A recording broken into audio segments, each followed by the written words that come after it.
Israel, congratulations on the victory. I know you're always heavily critical of yourself, but as you sit there right now, how do you feel about your performance this evening? 7 out of 10. Not bad. Good night in office, good chess match. What changed? I mean, obviously all the conversation about this was what the adjustments would be and how much different he would be and what he would be able to accomplish. I mean, what did you see in there versus what you expected? It's easier said than done.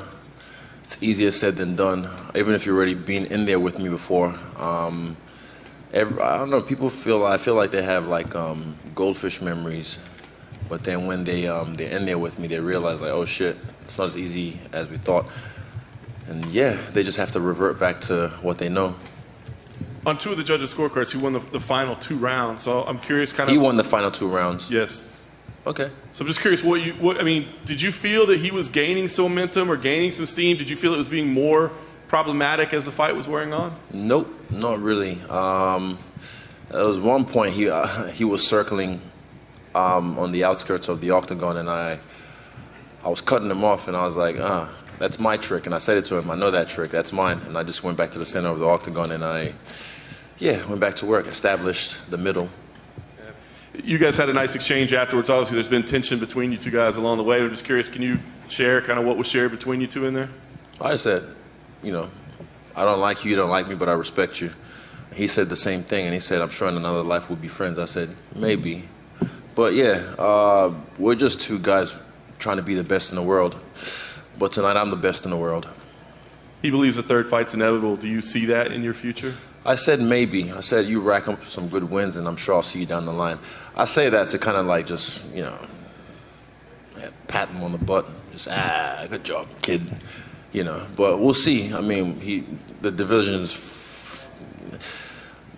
filled with killers. It's filled with killers, but I'm looking forward to fresh meat.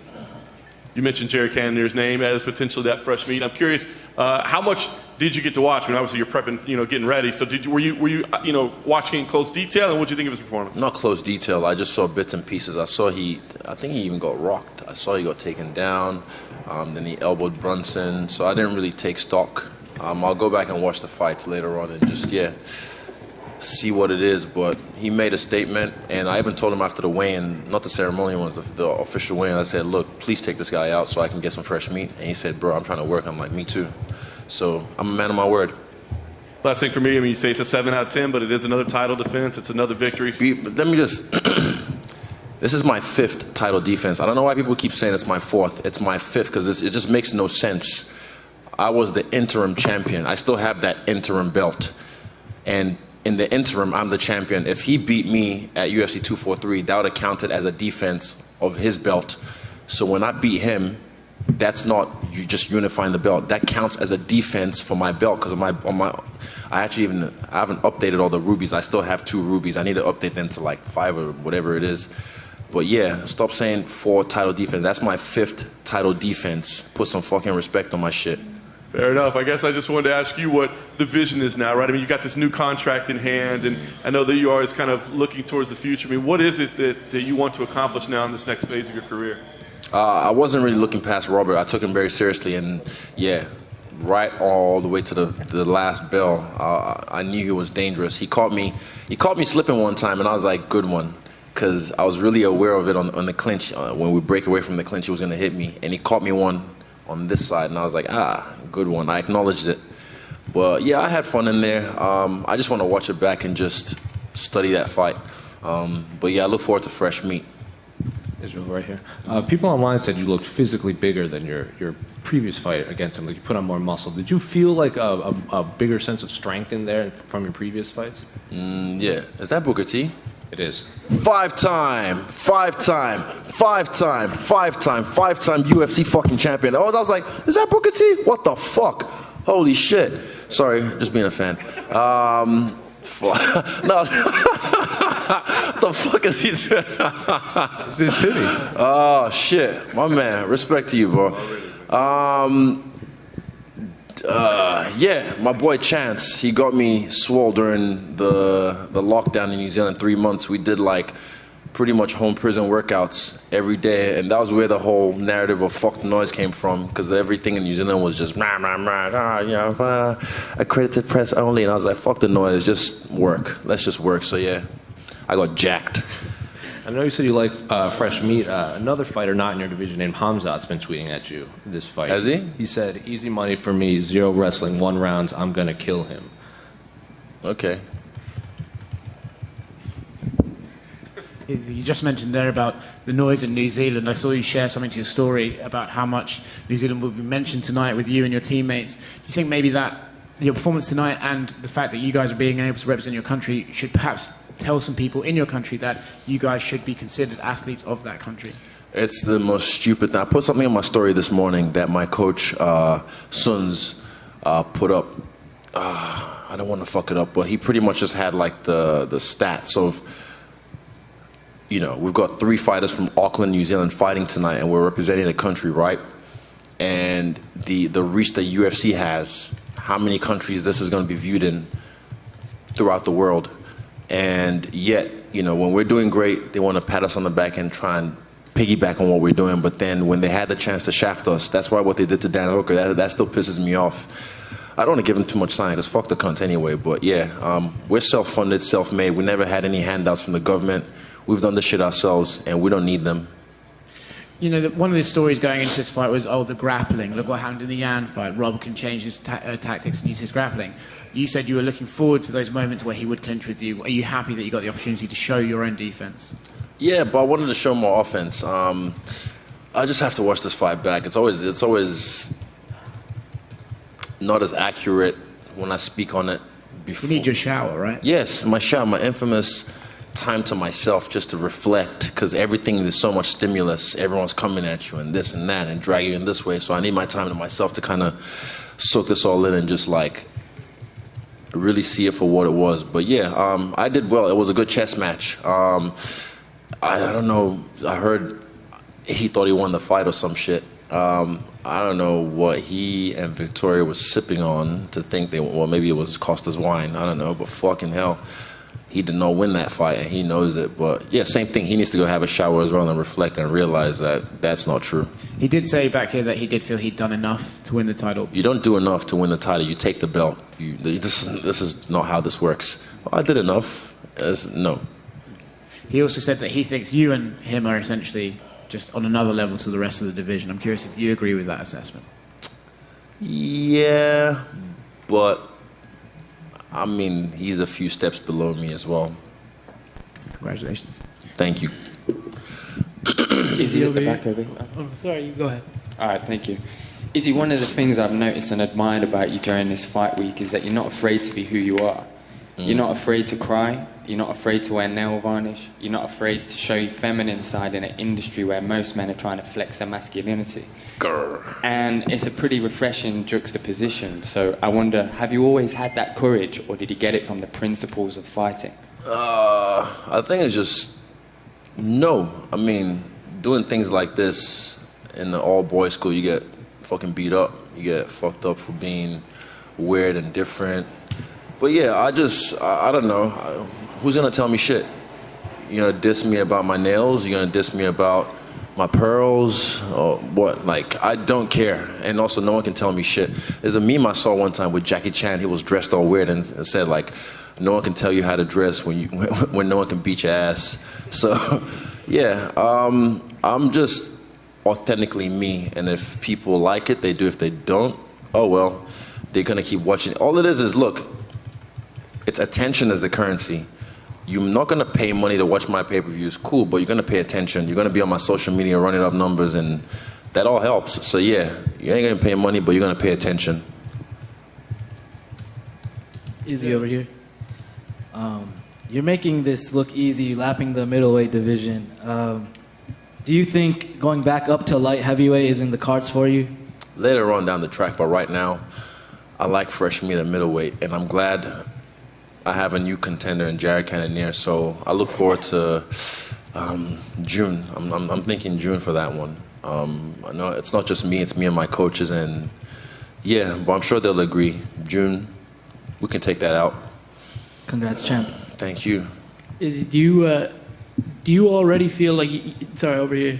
Oh, what's up? You obviously signed this massive new deal during the week. Congratulations on that, and congratulations on tonight. But do you already feel like you might be underpaid after tonight's performance? Underpaid? Yeah. No, like I signed this bout agreement on Monday.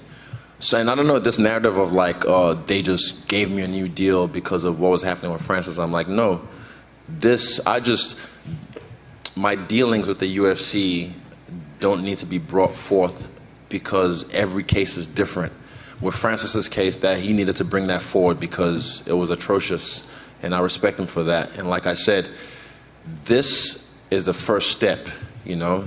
Dana already said they had dinner with him before he went back to Cameroon. They're going to have dinner when they come back. So yeah, people make mistakes. You know, the UFC is filled with humans. Humans make mistakes, human error.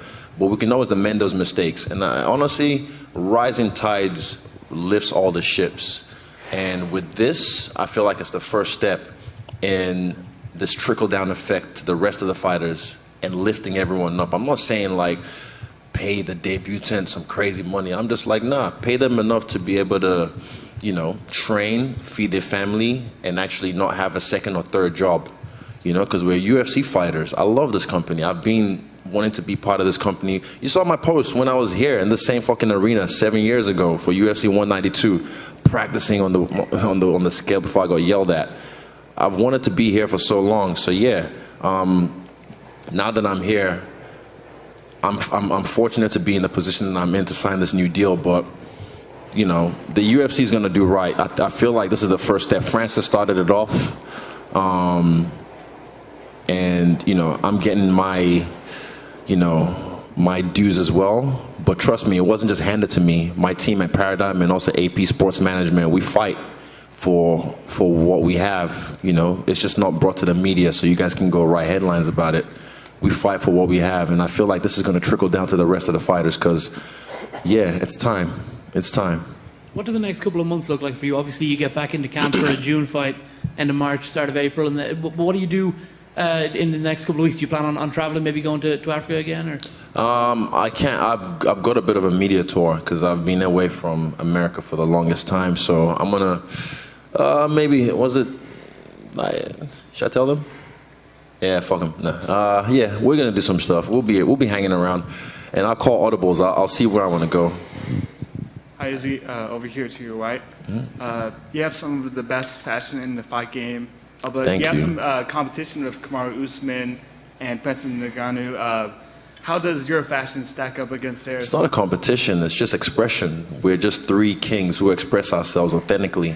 I like the way Francis comes in with his dashiki. Sometimes, you know, Kamaru comes in with agbada, you know, in his suits. And yeah, you know me, I just drip however I want. Sometimes you might see me with even a lava one day. I'm not even Samoan or Tongan, but I might wear a lava just because I love the way it looks. I saw Ty with one at the press conference, and I thought it looked dope. The black lava, that was beautiful. Yeah, it's not a competition. It's just expression. Can you tell me a little bit about your fit, your watch, your jacket? Can you tell me? I put this whole thing together this week. I just wanted to. This week I wanted it to be different. This fight week, I was just like, look, I'm gonna set myself apart from my peers, just because I'm set apart. You know, I can't just. I've always just been not a company man, but I do what the UFC needs me to do to get it done. But I just need to let them know, like, I'm different. So I had to express myself to the highest form, and I felt like I did that this fight week. All the drips and the French tips. Wrestling has always been like the... Fuck, I'm freaking out. Young Izzy's freaking out, bro. Wrestling has always been dominant in mixed martial arts, but you came from a kickboxing background. Do you think you have changed that myth? Yeah, the thing for me was I had to humble myself years ago and just be like, look, I never want some nerd in a, you know, blue belt and pajamas to be able to beat my ass as a world champion kickboxer. So I humbled myself and I learned grappling, I learned wrestling, and I know how to wrestle, but I don't know what that sound is. I know how to wrestle, but I just haven't had the opportunity to use it yet. In this fight, I thought the opportunity would present itself, but once I kicked his legs a few times and he realized it was compromised, he took it away from me, so I wasn't able to get to that leg like I wanted to, or to his hips. He tried, and I showed that last takedown, he put everything into it, and somehow I stayed standing because my hips don't lie. It's Z right here. On Wednesday, we talked about the underrated weapon, that's that left hand, and now we're coming from another fight where you put him down with that same weapon again. Just wanted you to speak to that underrated weapon. I need to see it. This is one thing I need to watch the fight, because when he dropped, I was like, did I drop him? Like, that was what I thought in that moment. It's almost like third person. I was like, did he slip or did I drop him? Because it just felt like nothing. I didn't feel like a thud. It felt swift. But Carl told me it was southpaw, straight left down the pipe. And I remember just thinking, all right, cool down, don't rush, because I was going to rush him, but this is what, if you try that, you might get caught slipping. So you have to respect the guy, and I never underestimated him. I knew, even though I knocked him out in the first fight, he's dangerous. I know how dangerous he is. And like I said to you guys, you know, he ran through everyone until he ran into me. And then he went back and beat 3 other guys, and now he's running to me again. But yeah, I'm no easy feat. I'm no easy feat to, you know, get one over on. Champ, right here. Congratulations. Thank you. You say in the press conference that at some point last year you felt too comfortable, that your rivals were trying to survive instead of really trying to win, and that you were expecting that for this fight things were different. I just wanted to know if you felt that difference tonight. Yeah, he brought the fight from the start to the finish. I stayed on point. With my last fight in Phoenix, I was never in danger. I was just like, man. This fight, I knew, you know, if I get caught slipping, he can put me away. I liked his double jabs, and then eventually he turned into a triple jab, and I was like, okay, that's a good change up. But I was still able to get away from it most times. What else? His wrestling was, it was okay. I was never, even when he was on my back, I found it funny. I was kind of like a hunchback. I was like, all the way to my corner. And then I just knew, like, we've done this from 9 a.m. every other day. We literally spent times just, you know, someone on your back, ready to go. And I know the systems to get away from that. So, yeah, I was comfortable in those positions. I'm comfortable in the uncomfortable. Thank you. Easy. Right. Could I just ask you one? Could I just ask your fellow Nigerian Anthony Joshua going back out for the world heavyweight title against Alexander Usyk? Do you hope that he comes out on top in this sort of 4-person? I thought he's sitting out. No, he's not going to sit out anymore. Fury's going to fight White, and he's going to fight Usyk. Who's Fury fighting? Fury's fighting Dillian White. Anthony's fighting Usyk, and then hopefully the winner of those two fights each other. Do you hope that Anthony becomes the undisputed champion? Of course. I always root for my people. Anthony, he's a formidable guy. He's run into some, you know, problems with and Usyk's a phenomenal boxer. Wow, amazing. But yeah, I believe, you know, anyone can beat anyone at any given night, but I always root for my people. Thanks, guys.